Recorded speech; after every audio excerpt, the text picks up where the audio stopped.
at our Facebook group. For those of you that are joining me for the first time, welcome. We like to do these Q&As twice a month, typically on the first and third Thursday of the month. And that way we can capture some questions and it gives me a little time to reflect on my answers before we meet again the following Thursday. So let's make sure we're set up inside the Facebook group. I think we are. As you are participating, please feel invited to also to put your questions in the chat box and also offer your reflections. While I do have questions that I've gathered in advance, and I recommend you submit them in advance, I do make take moments of pause as I'm going through to make sure that I'm addressing those of you that have so graciously joined me here in the live space. So I'm just going to bring you a little bit closer so I can see you and my notes. Okay. All right. So I'm going to pull up my notes here. And if you are here in the live space with me, I'd love it if you just type your name and where you're coming from in the chat, so I have a sense of who's joining me. And I can give you a little shout out. Okay. So the questions we're going to be tackling in today's live stream. My avoidant discarded me. Can this relationship be saved? If I have previously overwhelmed my partner by oversharing emotions or reacting with irritability, how can I repair the connection now that I've learned healthier communication skills? What is the best way to help a partner deal with signs of alcoholism? I discarded a fearful avoidant partner or longtime friend after realizing she had romantic inclinations towards me. Can this be restored, at least as a friendship? My avoidant accuses me of discarding him several times, but only after I felt he was discarding me by dismissing my boundaries and offering vague and non-committal responses. Am I setting boundaries or abandoning the relationship, and how can I tell the difference? So we have some pretty meaty and juicy questions here to tackle for today. Any questions that I don't tackle today will be bumped to the top of the list the next time we meet. And that is for my students who are submitting their questions in advance. If you submitted a question today and I haven't articulated it here, it will be at the top of the list the next time we meet. We have Leanne, welcome. Valentina, hello, happy to have you here. Aloha, Joan. Um, so these recordings are immediately available inside the Facebook group. Remember, we stream in Zoom, but it's also streamed inside the Facebook group. So they all live there on the feed. We also have a dashboard inside your student dashboard where you can access all these replays. It's under the live events and replays module. Okay. All right. So let's dive into our questions. The question that I sort of themed today's discussion around, my partner discarded me. Can this relationship be saved? Okay. So, in my perspective, determining if a relationship is salvageable really depends on the quality of the communication. Not because communication fixes everything, but because communication shines a light on what is and is not compatible in this relationship. And that allows you to determine how high of a value and priority you place on what isn't compatible, right? Because we're not trying to teach you magic words to somehow manipulate, seduce, or inspire someone to just do, be, and become what you want them to be, but because when you start to master these communication skills, essentially we become investigators, right? We're not magicians, we're investigators, investigators of the truth of what is really possible here in this relationship, right? Possible with your compatibility, and that is always going to win out because compatibility is a real thing, right? I oftentimes hear people saying, well, I'm going to make this work. But if you're not compatible, you're just setting yourself up for perpetual suffering. So when we're trying to get back with someone who, for instance, has a different attachment style, it's really essential to examine your communication styles and how you both hold your energy around that. Because oftentimes, until we arrive at some kind of painful experience like being discarded or some kind of catalytic relationship, The way we communicate is just so automatic, it's habitual, and we don't think there's anything wrong with the way that we're communicating. Oh, I'm just being honest. But the way that we express ourselves and hold our energy in relationships is largely dictated in unconscious ways, and usually responding defensively or highly sensitively to deeply buried triggers around which we have very little awareness or agency when we're struggling with things like impulse control. And so, unless we can clean up our communication, which is intentional expression, as opposed to impulsive expression, our communication is intentional expression. It's impossible to say whether the relationship really could be salvageable because there's no way to determine the compatibility of it. If you're always being triggered by attachment triggers, we don't really know what your authentic needs and values are because you're so busy responding to fear. And fear is not the whole of you, it's a part of you. And it's probably been given too much responsibility. So we are compatible with someone or we're not. And no amount of accepting someone for who they are is going to shove a square peg into a round hole, right? Unconditional love has to include yourself. And sometimes the most unconditionally loving thing we can do is let someone go or allow them to just excuse themselves from your path. So we're not here to accept everyone and their baggage into our lives. We are here to sift and sort through the varieties that life has to offer us so that we can learn more about what is it being a spiritual being having a human experience. So you can figure out this conundrum of separate but together, loving but boundaried, right? And so when we abandon our needs in the name of acceptance or unconditional love, that's not acceptance or unconditional love. That is enmeshment. And the only way that we can truly be accepting of someone else is to realize that we need to accept ourselves just as fully. Okay.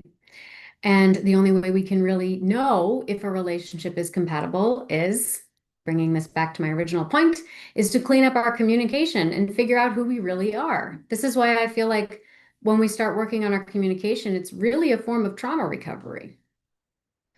And unless we can get past defensive posturing, it's really hard to know if the real you is compatible with someone because either you're not in touch with the real you.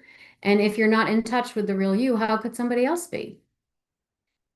The other thing is possible that you are compatible, but we wouldn't know that either because we're too busy triggering each other's unresolved baggage. So it's just not safe enough to get in touch with the real you, right? Because it wasn't safe before and now it isn't safe again because we're recreating those same patterns. Okay. So that's why I believe in our romantic relationships. We really encounter the most fertile ground for what I consider to be spiritual expansion and the raising of consciousness that exists, because these relationships inspire us to want to move past our defenses and become more of who and what we are on the level of spirit. And this is what I call encountering someone that's willing to engage in ascended love with you. And that involves a kind of intimacy that is into me see, right? So my suggestion here, can it be saved? Can it be salvaged? Clean up the communication first so you can determine if it is a major contributing factor to the issues in your relationship. And so by improving how you communicate, you are creating an environment where both partners can start to feel seen and understood more clearly. So what do I mean by clean up the communication? So let's bring this into the realms of the practical. So when an anxious person, whom I like to call an open heart, says things like, why don't you ever want to spend time with me? Do you even care about this relationship? You never tell me how you feel. An avoidant partner, for example, might hear, you're not doing enough. You're failing as a partner. I'm going to outgrow you. Maybe the open heart is trying to convey something like, well, I want to feel close and connected to you. I need reassurance that you value our relationship. I crave emotional intimacy and understanding. And maybe that sounds a little softer, but this too can make an avoidant partner feel overwhelmed, pressured, mistrusted, unseen, unappreciated, or emotionally crowded out.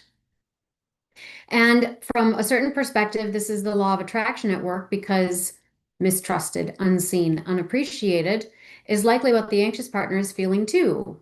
Otherwise, they wouldn't want, need, or crave the things that they need. If you want to learn more about that, we talked about this in our last live stream when we talked about universal laws in romantic relationships, specifically the law of assumption and the law of attraction. If you're interested in watching that, we posted it to that clip to my YouTube channel. You can check that out. So how do we start to change this? Well, we're going to notice how statements like, why don't you ever want to spend time with me? Do you even care about this relationship? You never tell me how you feel. These are all basically like a wagging finger. They're evaluations and assumptions of what their partner is doing without expressing a real feeling or curiosity. And even the softer statements like, I want to feel close and connected to you. I need reassurance that you value the relationship. I crave emotional intimacy and understanding. They all express a lack. They all express demand without expressing a real feeling. So, what is a real feeling? A feeling is energy moving through your body. And when you focus on describing your own energy, instead of evaluating somebody else's behavior or making assumptions about how they think and feel and what you're needing from them to fill a lack, you start to recenter yourself inside your own mind and body and you shift the energy exchange. So, for example, instead of, I want to feel closer and connected to you, you might try, feeling close and connected to you lights me up and it sparks my attraction. Wouldn't it be fun to explore different ways to generate more of that feeling? So we're owning the feeling, right? We're shifting our attention away from the need and the lack, and we are owning this is the feeling I like. This is the feeling I know, and I just want more of that. Wouldn't it be fun?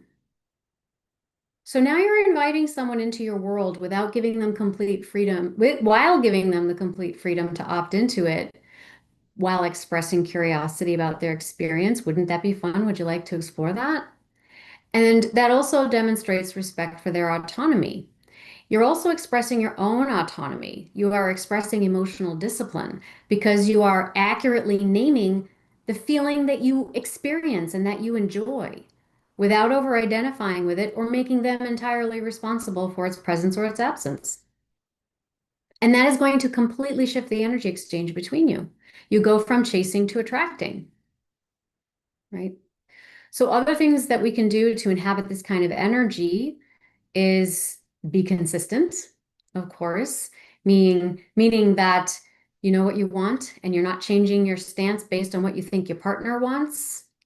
And that's going to build trust and it's going to show that you have a solid sense of self, which is important, especially for avoidant partners who value authenticity and stability. You're going to try to self-validate more often. So it is not wrong to want validation. You would be well served to look for partners that validate you or validate your feelings or think your feelings are valid and important.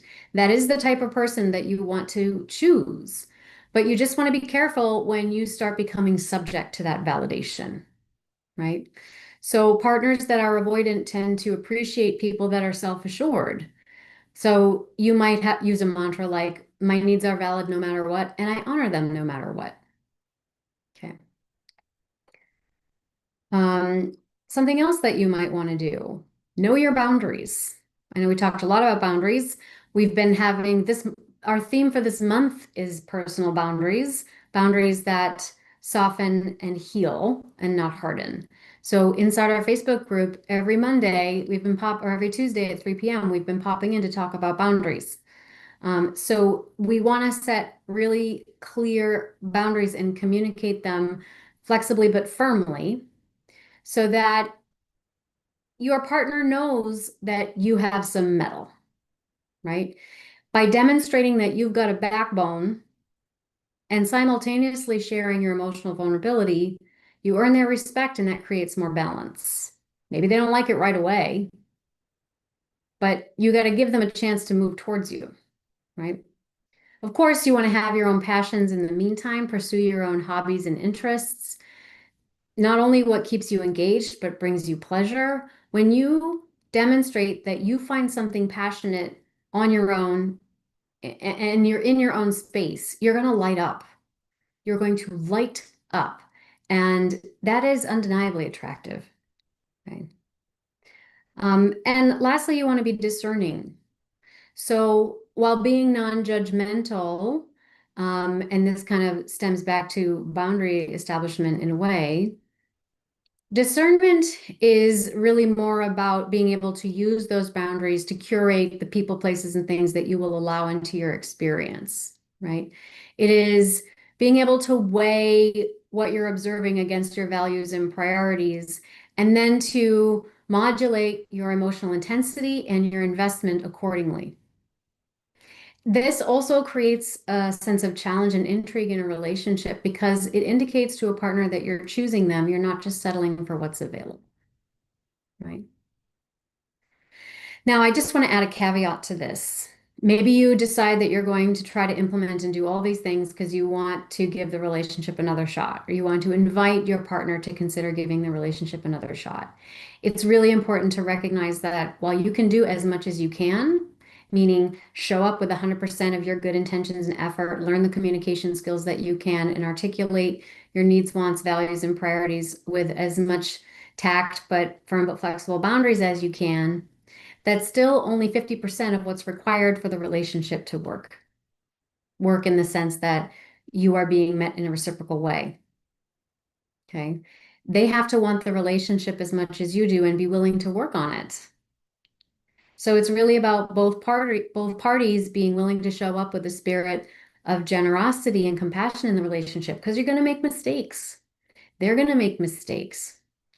Right? So you have to be willing to show up with some generosity towards each other, knowing that mistakes will be made, but knowing that you both are in it to win it. Right? So you got to keep that in mind. There are stages of readiness for change. There are people who are aware, not aware at all of what's going on, and they kind of function like ping pong balls in their lives, just pushed around by their circumstances. Then there's people who are aware and just not willing to do anything about it as yet. Then you've got people who are aware and willing to make plans. Well, I'm going to go buy a book, or I'm going to start seeing a counselor, or I'm going to try saying yes more than no, or I'm going to try saying no more than yes, right? Then you have people who are aware, making plans, taking action on those plans, and maintaining them so they can continue to experience the results of those actions. So some kind of maintenance, right? So the people that you are likely to be able to grow with are the ones that are making plans and taking action on them. Okay, maybe you have someone who's making plans, they haven't taken action on it yet, but you can give them a little grace, decide how long you're willing to wait. But they have to be at a stage of readiness for change, and that's beyond your control. Okay. So I hope that that's helpful.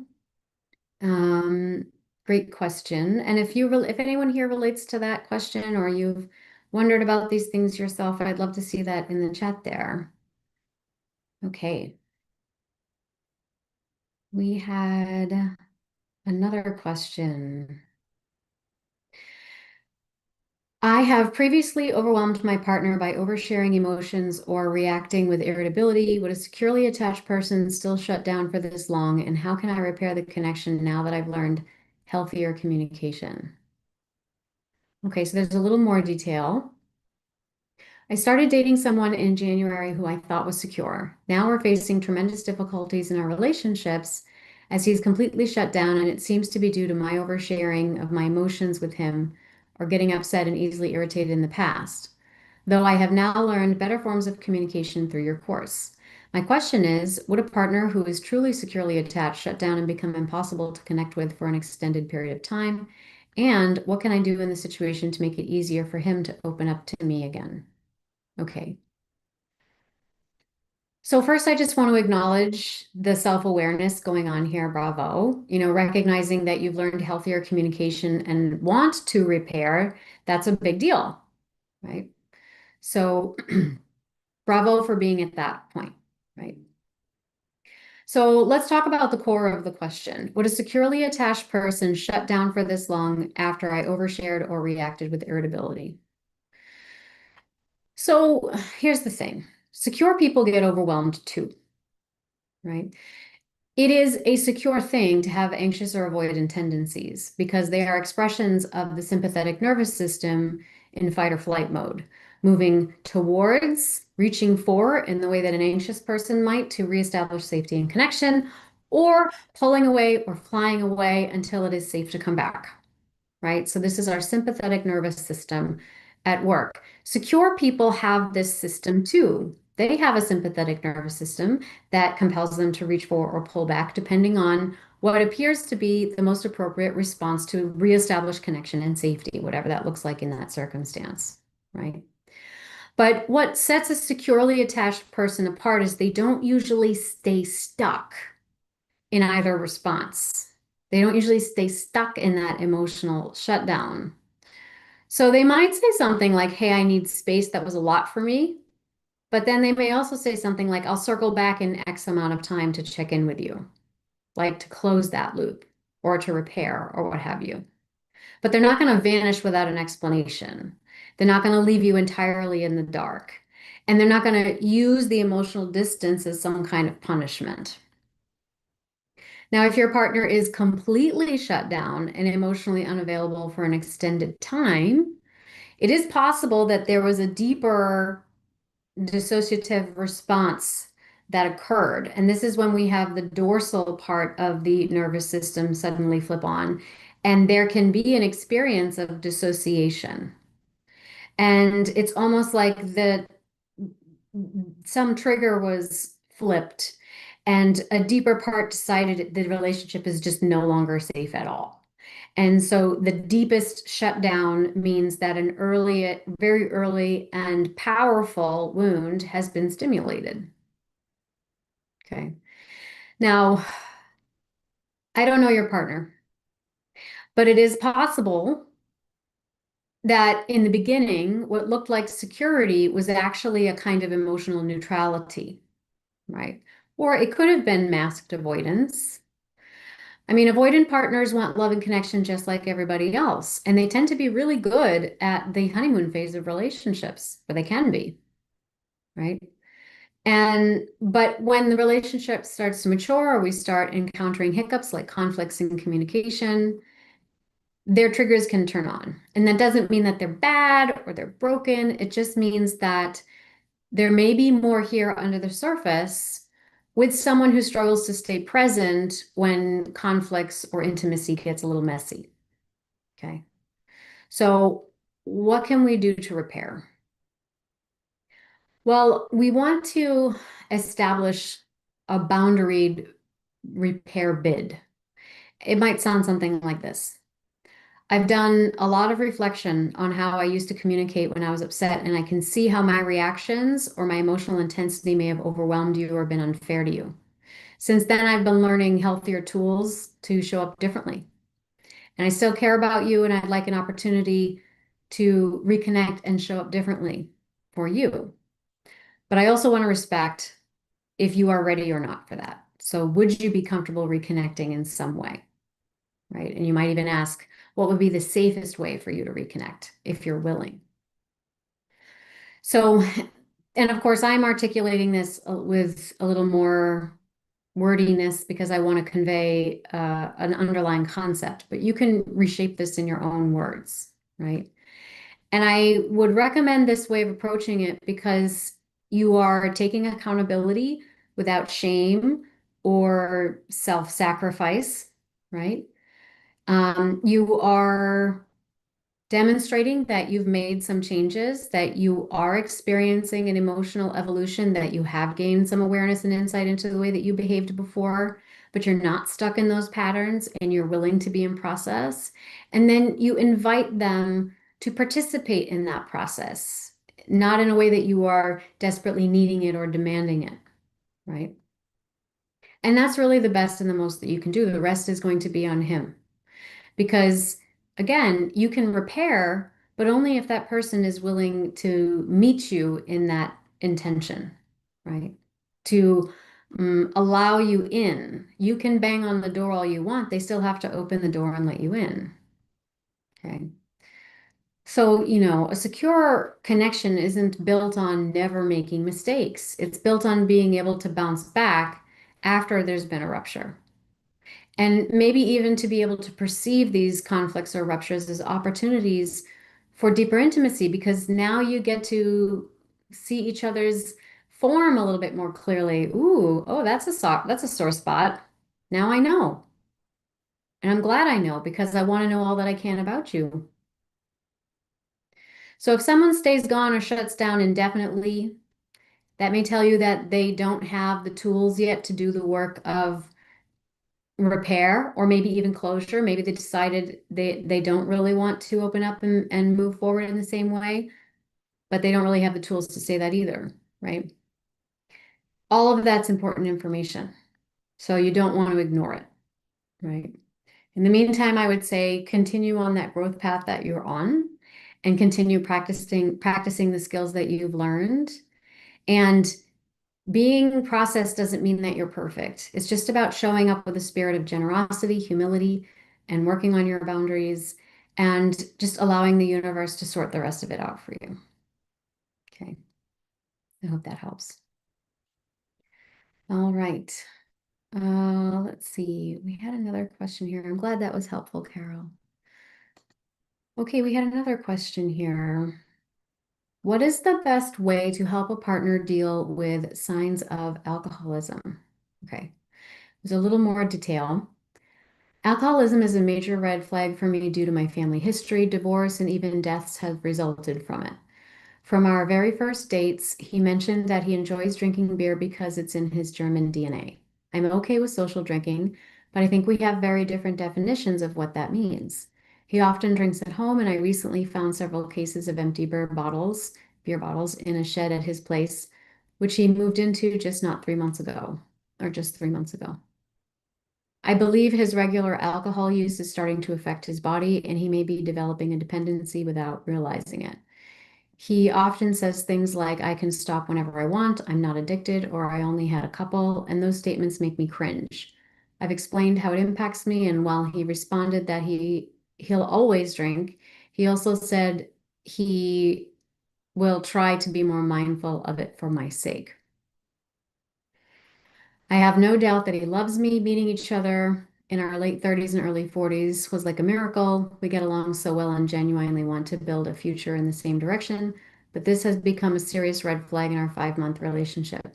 I worry it could get worse, especially because I suspect his body is already dependent on alcohol. So, how can I help him understand where his need for alcohol is coming from? From a more analytical or reflective perspective, how can I help him recognize the possible emotions he could be suppressing it when he reaches for a beer? He shared once that having the TV on and drinking helps him cope with feelings of loneliness. Okay. Okay. So I'm going to speak of this. First off, I just want to acknowledge that wonderful observations. Very discerning observations that you are making here. And all the things that you are picking up are definitely what I would consider to be red flags, things that you certainly want to look out for and be aware of. And if you are sensitive to those things because of the alcoholism in your family history, I think you can trust your intuition and your gut on this. Okay, so I just want to confirm and validate that for you. I think that you're correct in being concerned. Okay. It also speaks, I think, volumes about your emotional maturity and the strength of your intentions in showing up to this relationship. Okay. So with that, I might suggest taking a different approach rather than educating him, because I think trying to educate him may not work. So when we love someone, especially when they're struggling with something potentially harmful, in this case, an issue of alcoholism, it's really tempting to want to help them understand, right? To give them all the information to help them understand intellectually what might be going on, or even what might be driving their behaviors under the surface, right? Um, but it can backfire, right? You might want to say, well, maybe you shrink to suppress feelings of loneliness, or have you thought about why maybe this is a coping strategy for you, right? Or what if you tried to feel your feelings of loneliness? And That may sound like compassionate and sympathetic kind of language. And while those insights might be true, they're usually not transformative unless the person is already motivated to look inwards. And for someone who's possibly in the early stages of alcohol dependency, that kind of reflection is more likely to feel like a criticism, an evaluation, or an attack, even if you are delivering it in a loving way. So education, I think, rarely leads to a behavior change when someone's not ready.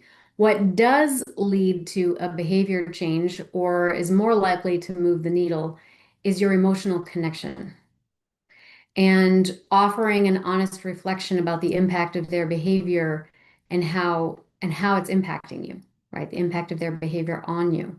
So rather than educating, lead with your truth. So instead of trying to unpack or diagnose his drinking for him, a more powerful approach is to let him feel the impact of his drinking on you. So you can acknowledge how much you care about him, how much you've appreciated the connection so far, and how deeply you experience it. Share what you feel when you notice things like empty bottles or hear the defensive statements.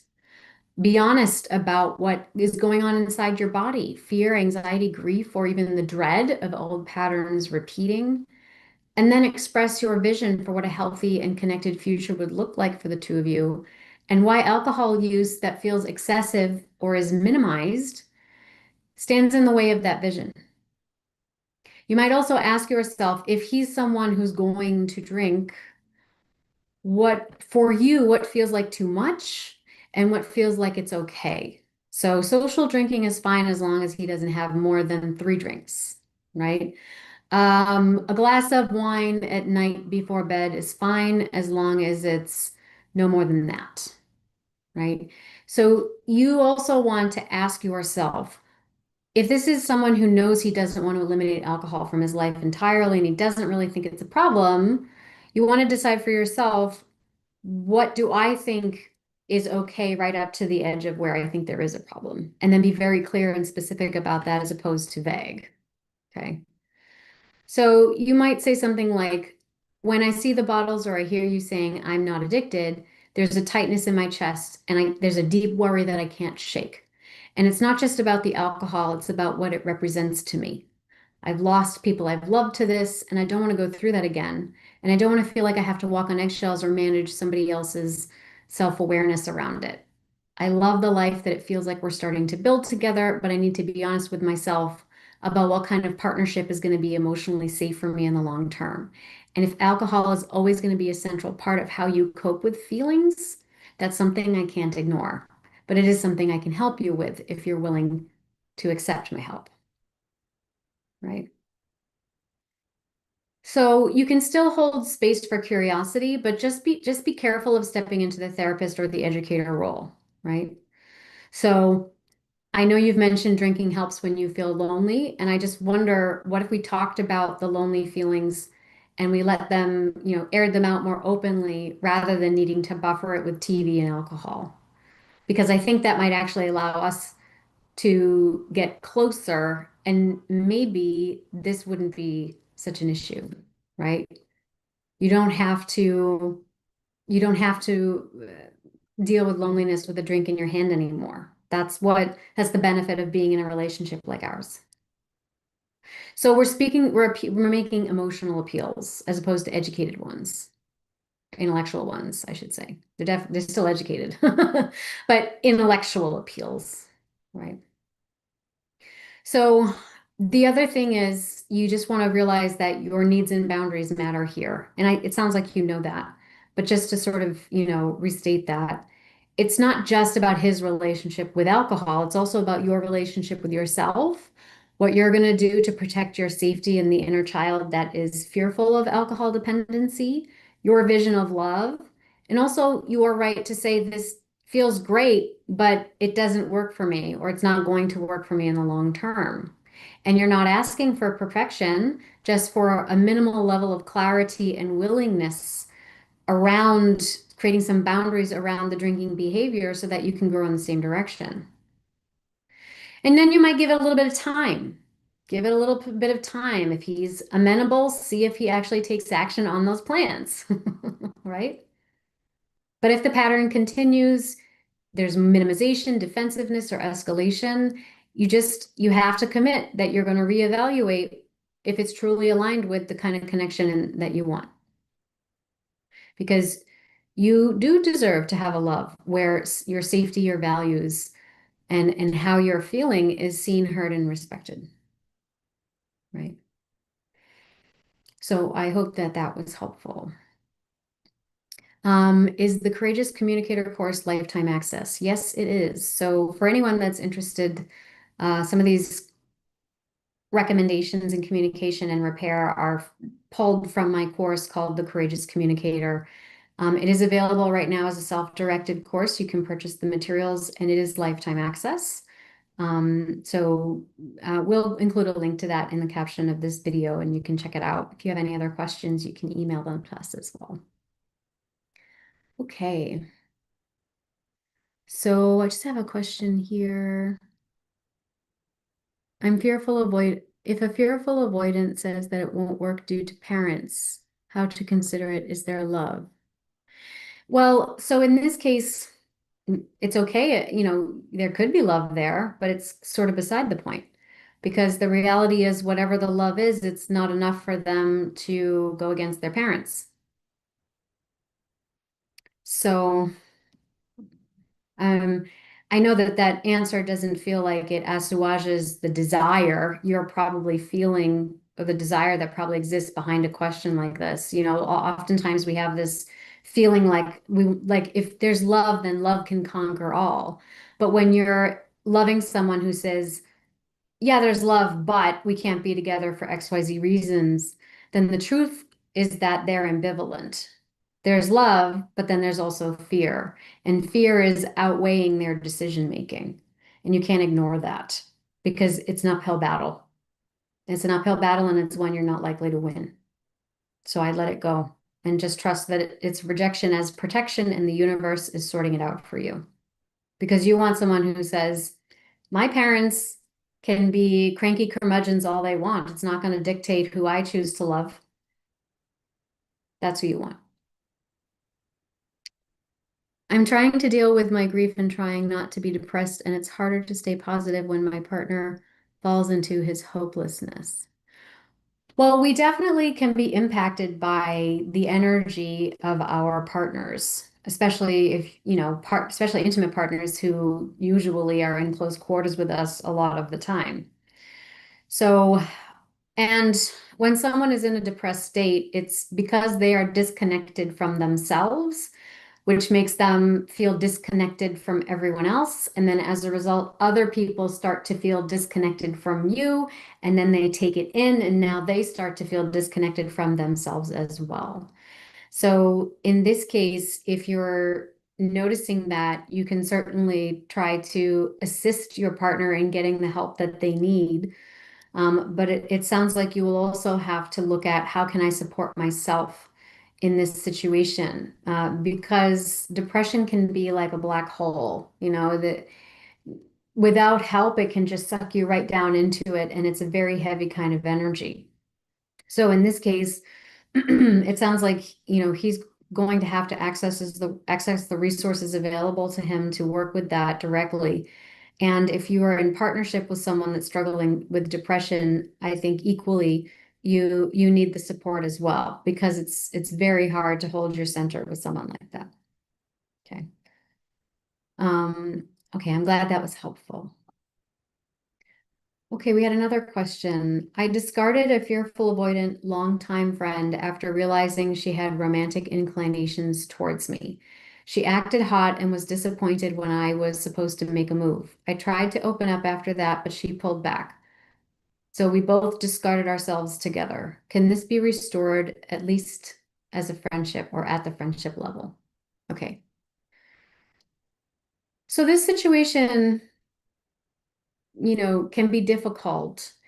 I just want to honor how much courage it takes to take a step back and take ownership of our part in something and then examine the nuances, especially in relationships that may feel like they kind of reside in a gray area between friendship and something more, right? So when someone has a fearful avoidant attachment style, closeness and intimacy can activate a strong push-pull response. So on the one hand, we might crave connection and want to feel deeply seen. And then on the other hand, that same closeness can trigger fear, shame, or a sense of vulnerability that we're not really quite equipped to handle. And so when this person appeared hot or disappointed that you didn't make a move, it is possible that a vulnerable part of her was hoping for some kind of validation. But when you didn't offer that, it flipped very extremely to a strong rejection, close up, and protect the inner core kind of response. And so when you did try to open up later, that sort of feeling of being betrayed, so to speak, that fear of being hurt again can take over. And it's like, the door is closed with no way to open it. And that's not very unusual with fearful avoidant dynamics. The other thing too is sometimes what happens is the moment they get what they want or they feel like they've been longing for, even if she were at one point open to it, there can be a panic that sets in. So it can feel emotionally overwhelming or even threatening in their inner world to actually get what they thought they wanted, especially if they're not quite ready to receive it. So the other thing, I don't know this person, but the other thing that's possible is perhaps she was pursuant of you because you were unattainable. So there was some degree of safety for her in your lack of attainability. And then once you became a little bit more available or wanted to restore the relationship, even as a friendship in some way, that feels that feels threatening.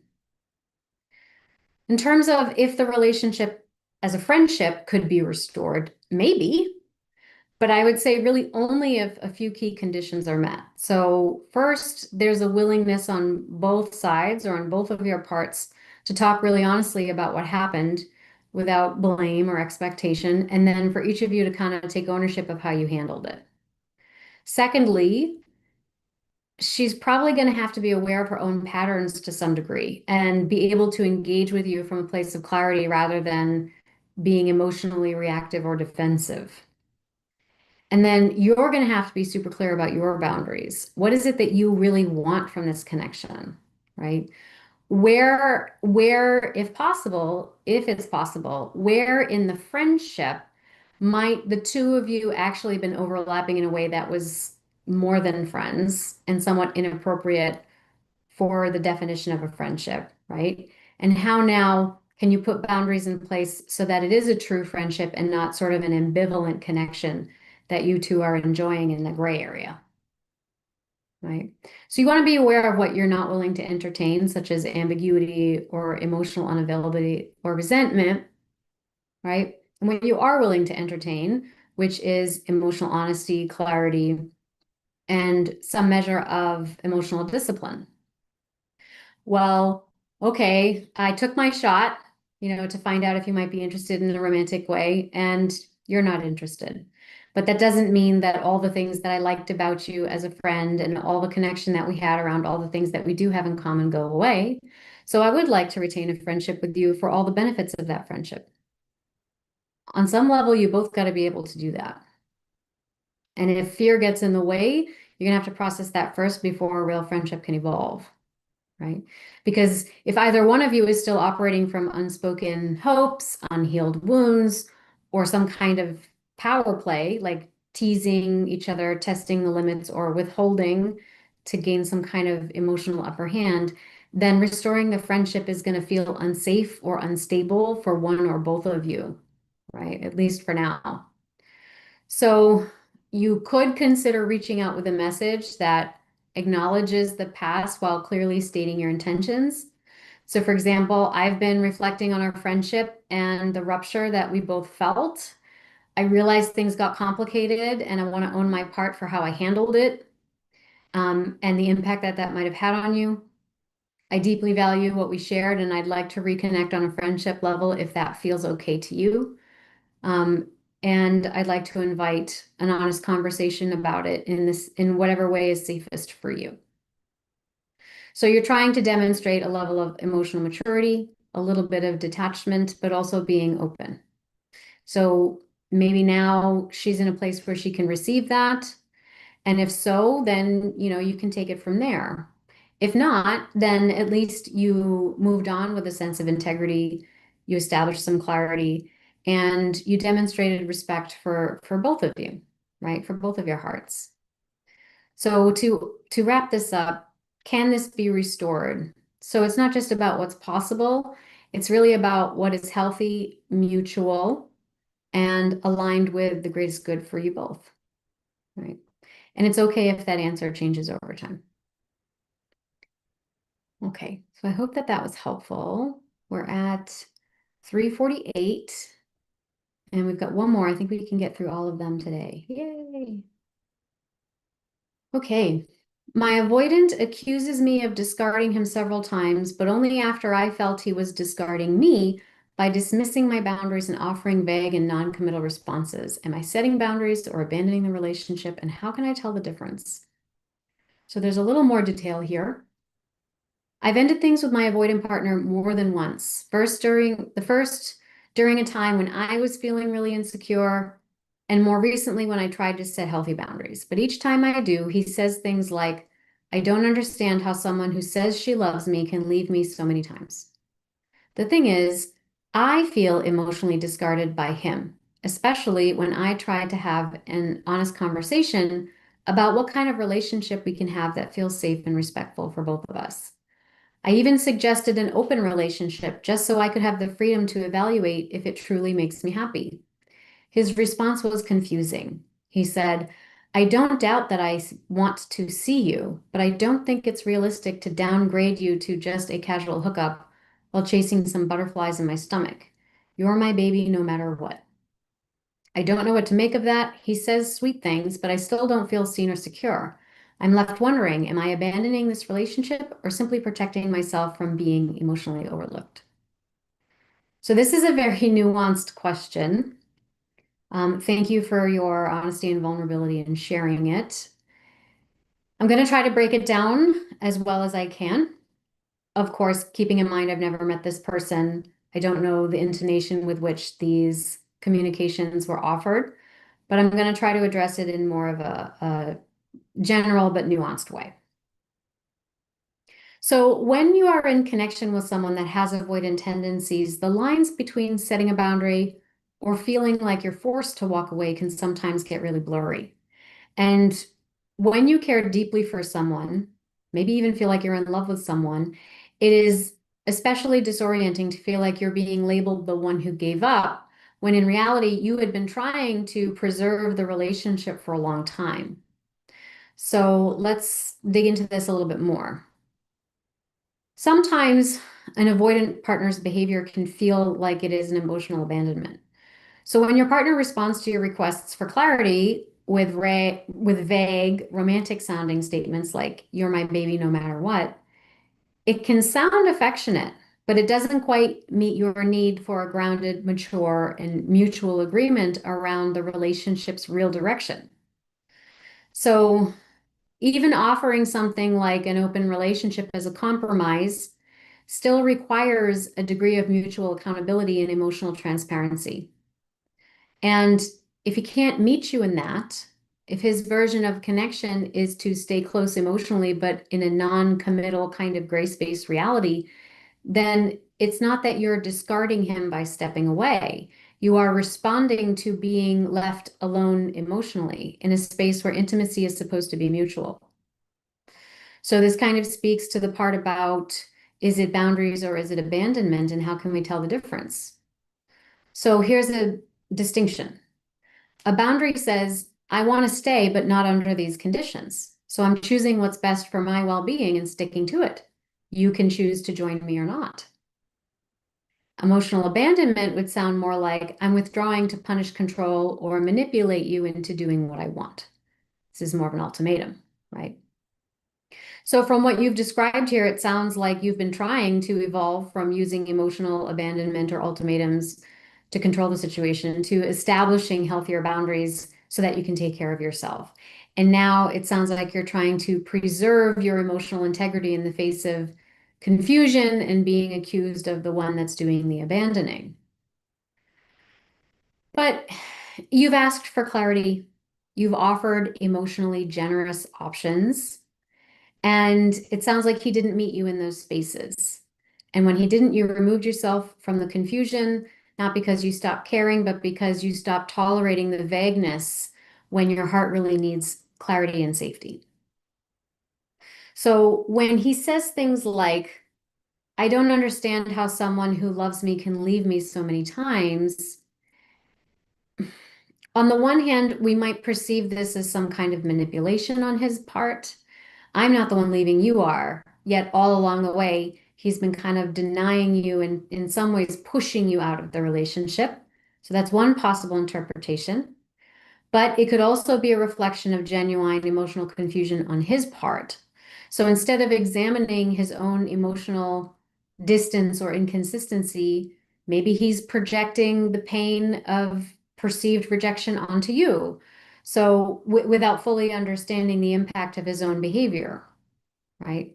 So he's emotionally confused, and that's why his responses are emotionally confusing, right?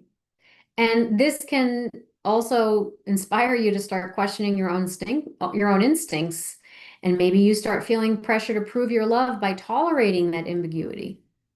But you really don't owe anyone your continued presence in a dynamic that chronically disrupts your emotional clarity, right? Even if their confusion is sincere.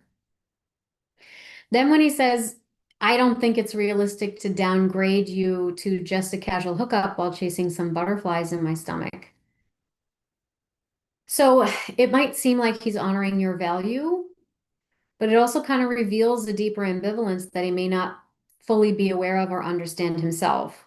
So it's almost like he's saying, I don't feel the spark or romantic chemistry, i.e., the butterflies, that maybe I'm supposed to feel or you want me to feel, but I still care about you and I don't want to lose the bond that we do have. I don't believe in chasing romantic fantasies anyway, so maybe this should and is enough. I'm not sure what I really feel, but I'm hoping that you'll stick around while I figure it out, and I'm going to tell you what I need to in order to convince you to do that. So, yes, it could be a backhanded admission that the emotional or physical attraction is not strong enough, at least not strong enough for the kind of intimacy that you're hoping for, or the commitment or clarity that you're hoping for. But from a compassionate stance, it could also be that he's confused and trying to offer a commitment in the only way that he knows how by keeping an emotional door cracked open without really fully committing to it. Right. So maybe his subtextual communication is, I don't experience romantic love in the way I think I should, but I care about you deeply and I don't know how to hold that complexity.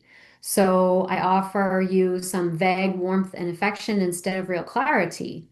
And I'll continue to be here for you in the limited ways that I know how to be. Right. Now, even if this is coming from a sincere place, it does lead to emotional ambiguity on both sides. It mixes respect with rejection, and that can leave you feeling both flattered and discarded. It can inspire you to kind of keep hope alive without offering the foundation for a real steady commitment or relationship. And it can lead you to question your own attractiveness and desirability because he cares and clearly respects and values you, but not enough to translate that into a real commitment. And why would I leave you to chase butterflies? What do you mean? The butterflies aren't here, right? So for on your part, maybe you might say something like, well, I appreciate that you care about me, but when I hear that you're not sure about what you feel or want from us, it leaves me confused. And I'm looking for clarity, not just affection.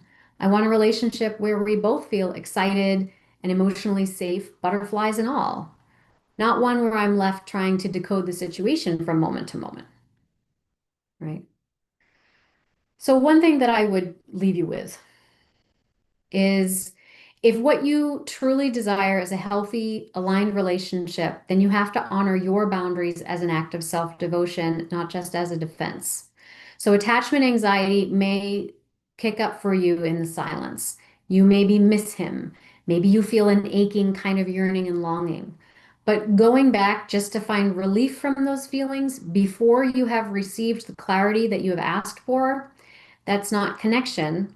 That is self-abandonment.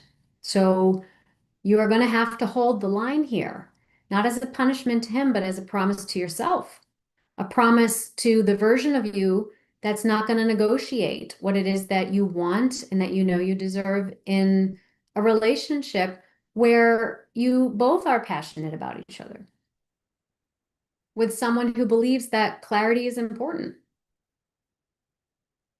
So I hope that that's helpful, right? Okie dokie.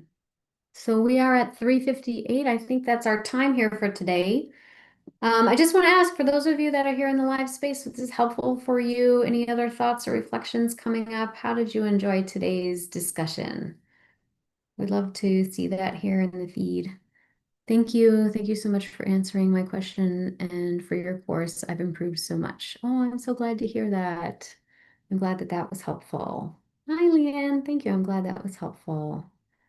Thank you. Oh, I'm glad that was helpful, Joan. Thank you for your feedback. Thank you, Mary. Well, I appreciate you all for joining me here in the live space. It's nice to have you here, and we will be back. We're going to be back inside the Facebook group specifically on Monday. We're going to talk about boundaries and wrap up the monthly theme. And then the third Thursday, well, we're already in May. So the first Thursday in June, we'll be back with another Q&A. Thank you, everyone. Enjoy.